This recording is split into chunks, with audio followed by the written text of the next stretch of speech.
ഇന്ന് നമ്മൾ എന്താണ് ഡിസിഷൻ മേക്കിംഗ്, അതുപോലെ തന്നെ എന്താണ് ഫോർവേഡ് പ്ലാനിങ്, ഇതാണ് ഡിസ്കസ് ചെയ്യാൻ പോകുന്നത്. What is decision making and what is forward planning. First one, decision making. It is the heart and core of executive activity in business. It is an essential part of management. Decision making is an essential part of management. A manager's life is filled with a constant series of decisions. ഒരു മാനേജറെ സംബന്ധിച്ച് എന്താണ് കുറേ decision എടുക്കേണ്ടതായിട്ട് വരും. Where to invest funds, profit, അയാളുടെ profit, ഫേമിൻ്റെ profit എവിടെ invest ചെയ്യണം. What should an employee who is always late. ഒരു എപ്പോഴും ലേറ്റ് ആയിരുന്ന എംപ്ലോയിക്ക് എന്താ ചെയ്യാൻ പറ്റുക, എംപ്ലോയി എന്താ ചെയ്യാൻ പറ്റുക. What should the firm's warehouse be built. What subject will have top priority at department meeting and so on. കുറേ പലതരത്തിലുള്ള ഡിസിഷൻസ് അയാൾക്ക് എടുക്കേണ്ടതായിട്ട് വരും. Hundreds of decisions are made by the manager consciously and subconsciously every day. Then what is decision making? It is a process of selecting one alternative from two or more alternatives to achieve a specific objective or to solve a specific problem. It is a process of selecting one alternative from two or more alternatives. അതിലധികം ഓൾട്ടർനേറ്റീവ്സിൽ നിന്ന് best ആയിട്ടുള്ള ഒരു alternative നമ്മൾ select ചെയ്യുക. To achieve a specific objective, ഒരു specific objective achieve ചെയ്യാൻ വേണ്ടി, or to solve a specific problem, ഒരു സ്പെസിഫിക് പ്രോബ്ലം സോൾവ് ചെയ്യാൻ, അല്ലെങ്കിൽ സ്പെസിഫിക് ഓബ്ജക്റ്റീവ് അച്ചീവ് ചെയ്യാൻ വേണ്ടിയിട്ട് രണ്ടോ അതിലുള്ള ഓൾട്ടർനേറ്റീവ്സ് നമ്മൾ എന്ത് ചെയ്യുക, ഏറ്റവും ബെസ്റ്റ് ആയിട്ടുള്ള ഒരു ഓൾട്ടർനേറ്റീവ് നമ്മൾ സെലക്ട് ചെയ്യുക, ചൂസ് ചെയ്യുക. അതിനാണ് നമ്മൾ ഡിസിഷൻ മേക്കിംഗ് എന്ന് പറയുന്നത്. It is a process of choosing a course of action from two or more alternatives. അപ്പോൾ ഏറ്റവും സ്യൂട്ടബിൾ ആയിട്ടുള്ള ഓൾട്ടർനേറ്റീവ് എന്ത് ചെയ്യുക, നമുക്ക് എന്ത് ചെയ്യുക, വേരിയസ് ഓൾട്ടർനേറ്റീവ്സ് അവൈലബിൾ ആയിട്ടുള്ള ഓൾട്ടർനേറ്റീവ്സിന് ഏറ്റവും ബെസ്റ്റ് ആയിട്ടുള്ള ഓൾട്ടർനേറ്റീവ് നമ്മൾ എന്ത് ചെയ്യുക, സെലക്ട് ചെയ്യുക. To solve the problem, or it is a selection of the best course of action. Then decision making പ്രോസസ്സാണ് നമ്മൾ പറയുന്നത്. എന്തൊക്കെയാണ് സ്റ്റെപ്സ് അല്ലെങ്കിൽ phases in decision making process, or steps in decision making process. First one, analyse and define the problem or opportunity. Analyse and define the problem or opportunity. Problem analyse ചെയ്യുക, അതാണ് first. Analyse ചെയ്യുക, അത് define ചെയ്യുക. Unless there is a problem that needs a solution, there will be no decision making. ഇപ്പോൾ ഒരു problem ഇല്ലെങ്കിൽ, നമുക്ക് solution ആവശ്യമായിട്ടുള്ളൊരു problem അവിടെ ഇല്ലെങ്കിൽ എന്താണ്, നമുക്ക് ഡിസിഷൻ എടുക്കേണ്ട ആവശ്യമില്ല. The problem must be identified correctly. It is the difference between actual state of affairs and desired state of affairs. It is the gap between where one is and where one wants to be. First നമ്മൾ നമ്മുടെ problem identify ചെയ്യുക. Problem is the difference between actual state of affairs and desired state of affairs. അങ്ങനെ problem identify ചെയ്തിട്ട് എന്ത് ചെയ്യുക, ആ ഒരു actual state of അഫയേഴ്സും decide state of അഫയേഴ്സിനുള്ള ഗ്യാപ്പ് എന്ത് ചെയ്യുക, തീർക്കുക എന്നുള്ളതാണ് നമ്മൾ ഡിസിഷൻ മേക്കിംഗ് കൊണ്ട് ഉദ്ദേശിക്കുന്നത്. Then second one, determine objectives. Decision making പ്രോസസ്സിൽ സെക്കൻഡ് സ്റ്റെപ്പ് എന്നാണ് determination of the objective or goal of the organisation. ഓർഗനൈസേഷൻ്റെ ഗോൾ നമ്മൾ ഡിറ്റർമിൻ ചെയ്യുക എന്നുള്ളതാണ്. The main objective will be profit maximisation. Sometimes organisations have multiple goals like profit maximisation along with customer satisfaction.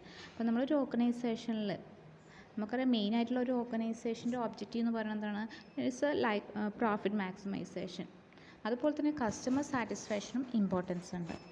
അപ്പോൾ ആദ്യം എന്ത് ചെയ്യുക, second decision മേക്കിങ്ങിലെ second step എന്ന് പറഞ്ഞാൽ ഡിറ്റർമിൻ ഓബ്ജക്റ്റീവ്സ്. ഓർഗനൈസേഷൻ്റെ ഓബ്ജക്റ്റീവ് ഡിറ്റർമിൻ ചെയ്യുക എന്നുള്ളതാണ്. Then third one, develop alternatives. Develop alternatives. നമുക്കൊരു problem പല വേസിലും നമുക്ക് സോൾവ് ചെയ്യാൻ പറ്റും.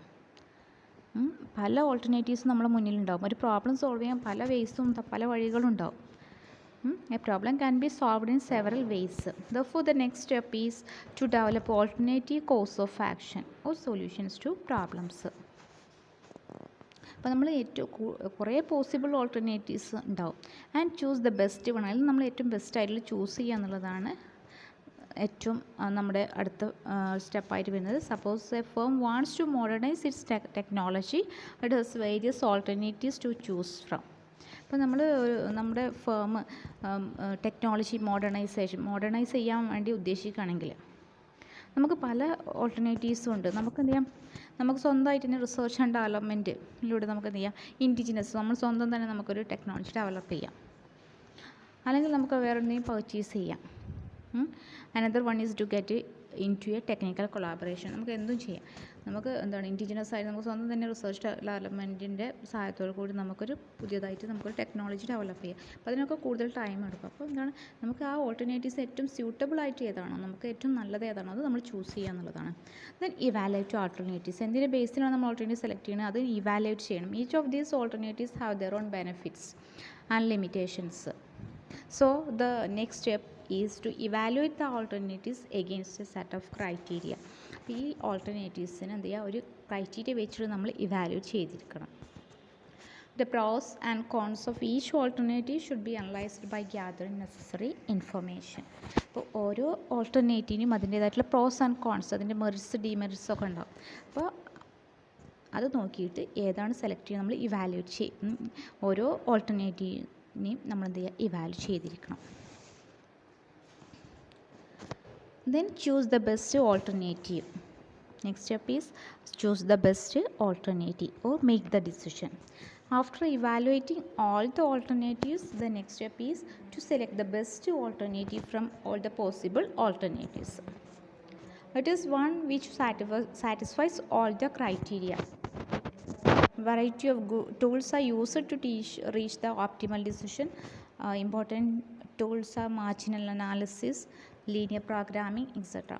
അപ്പോൾ നമുക്ക് ഏറ്റവും ബെസ്റ്റ് ആയിട്ടുള്ള ഈ ഓൾട്ടർനേറ്റീവ്സ് ഇവാലുവേറ്റ് ചെയ്തതിന് ശേഷം നമ്മൾ എന്ത് ചെയ്യുക, choose the best alternative from the available alternatives. Then next step, implement the chosen alternative.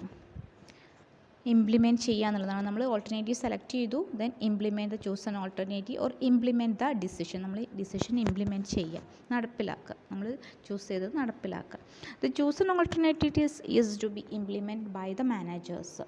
This means that the alternative selected is applied to the specific problem area. This requires organisational support and cooperation at all levels. നമ്മൾ എടുത്ത ആ ഒരു alternative, നമ്മൾ choose ചെയ്ത alternative എന്ത് ചെയ്യുക, problem ഏരിയയിൽ apply ചെയ്യുക എന്നുള്ളതാണ് നെക്സ്റ്റ് സ്റ്റെപ്പായിട്ട് വരുന്നത്. ഇതിനെന്താണ്, ഓർഗനൈസേഷൻ സപ്പോർട്ട്, കോപ്പറേഷൻ, എല്ലാ ലെവൽസിലുള്ള ആളുകളുടെയും സപ്പോർട്ട് നമുക്ക് ആവശ്യമാണ്. Then next evaluate the result evaluate ചെയ്യുക. ഒരു follow up and feedback. Managers regularly monitor the results of decisions to see whether the chosen alternative works or whether any new problem or opportunity arises. Because of the decision or whether a new decision must be made.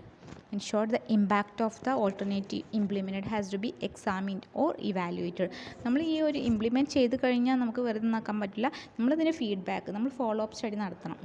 അതിൻ്റെ feedback collect ചെയ്യണം. നമ്മൾ ആ ഒരു decision, നമ്മൾ എടുത്ത decision കൊണ്ടുണ്ടാകുന്ന അതിൻ്റെ അതിൻ്റെ എഫക്ട്സ് എത്രത്തോളം ഉണ്ട്, നമ്മൾ ഫീഡ്ബാക്ക് നടത്തണം. അത്രയാണ് ഇതിൻ്റെ process, steps in decision making വരുന്നത്. ഫസ്റ്റ് നമ്മൾ analyse and define the problem or opportunity.